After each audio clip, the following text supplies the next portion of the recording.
Sikop ang usa ka pulis sa Bohol human malambigit sa sunod-sunod nga krimen, apil na ang pagpangawat ug pagpamusil. Matud ni Lieutenant Colonel Norman Lobrigan West, spokesperson sa Bohol Provincial Police Office, nga nakadawat ang opisina sa Gindulman Municipal Police Station ug report kalabot sa armadong tawo nga nangawat sa usa ka convenience store sa Barangay Sawang. Daling mipahigayon og hot pursuit operation ang kapulisan apan nakaikyas ang suspect. Samtang gipangita ang suspect, subling nakadawat og taho ang kapulisan nga adunay nahitabong pagpamusil sa Barangay Ginakot. Sa operasyon, nadakpan ang suspect nga usa ka patrolman. Wala una panganli sa balitang bisdak ang suspect kay wala pa kini makuhai sa iyang habig. Nakuha gikan sa suspect ang duha ka klaseng armas ug mga bala.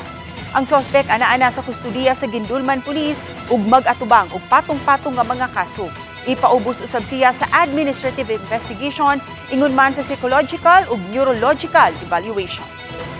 Dili ta konsididor ni ana ang atong provincial director, ang atong regional director ug ato ginapasakaan siya ang tukmang mga kaso.